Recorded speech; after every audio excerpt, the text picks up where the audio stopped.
रायगड जिल्ह्यातील रोहा वरसे येथे झालेल्या 11 वर्षीय मुलीवरील अत्याचाराच्या घटनेमुळे सध्या सगळीकडेच वातावरण तापले। पीडित मुलीच्या कुटुंबियांची कॅबिनेट मंत्री भरत गोगावले यांनी भेट घेतली। आरोपीला कठोरात कठोर शिक्षा देण्यात येईल असे आश्वासन मंत्री गोगावले यांनी यावेळेस दिले। घटनेची सर्व माहिती मुख्यमंत्री फडणवीस यांना फोनवरून देण्यात आली। घडल्या प्रकाराबद्दल त्यातील आरोपीला कारवाई होण्याकरता ही केस फास्ट ट्रॅकवर घ्यावी, आरोपीला खितपत ठेवण्यापेक्षा कठोर कारवाई करून शिक्षा झाली तर संबंधित कुटुंबाला न्याय मिळेल असे आमदार गोगावले यांनी यावेळेस सांगितले। पहिलं मी या घटनेचा जाहीर तीव्र शब्दात निषेध करतो।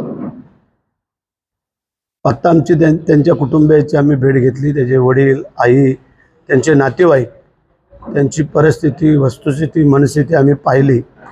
आम्हाला फार दुःख झालं।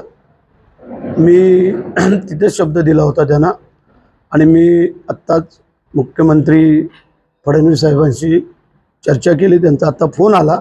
मगाशी पेयना त्यांना सांगितलं, पण आता त्यांनी स्वतः फोन करून मला विचारपूस केली। तर मी त्यांना वस्तुस्थिती सांगितली की बोललो जो प्रकार घडला त्याला कडकातलं कडक शासन होऊन फास्ट ट्रॅकवरती ही केस घेऊन लवकरात लवकर, त्याचं कारण की त्याला इथं खितपत ठेवण्यापेक्षा त्याला जी काही सजा होण्याची असेल आपल्या नियमाप्रमाणे ती कडक होऊ द्या, तरच त्या लोकांना सगळ्यांना थोडं समाधान वाटेल। शिंदे साहेबांनी मगाशी फोन केला, त्यांना हे सगळ्या कल्पना दिली या गोष्टीची।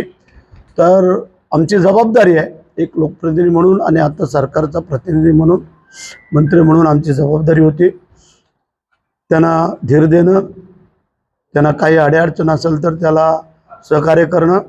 आणि म्हणून आमचे दोन्ही जिल्हा प्रमुख, इथले तालुका प्रमुख, आमचे सर्व अधिकारी, प्रांतसाहेब आलेले आहेत, तहसीलदार आहेत, BDO आहेत, आमचे DYSP, पोलीसचे सगळेच कार्यकर्ते, हे सगळे मंडळींना आता सांगितलं आहे। मनोजला खास करून सांगितलं आहे, तालुका प्रमुख आहे आणि वकिली जी लागेल मदत ते मनोजला सांगितलं त्यांना सांगायचं। आणि आमची तयारी आहे। जी पीडित कुटुंब झालेलं आहे त्यांचे पाहिली वस्तुस्थिती, एक 11 वर्षाची आमची कोवल्या मुलीला त्यांनी जे काही चोरडले त्याप्रमाणे आम्ही पोलिसांनी सांगितलं आहे त्यांना पण असे अद्दल घडवा की परत असं कोण हिम्मत करणार ना, अशा प्रकारे त्याला सजा व्हायला पाहिजे। आणि म्हणून करता मी आज इथं आलो। वारंवार या घटना आता लैंगिक अत्याचाराचे वाढत चाललेले आहेत आणि खास करून रायगडामध्ये बऱ्यापैकी झालेले आहेत। याकडे आपण कसं पाहू शकतो मंत्री म्हणून? आम्हाला असं वाटत होतं जी बदलापूरची घटना घडली आणि बदलापूरच्या घटना घडल्याच्या नंतर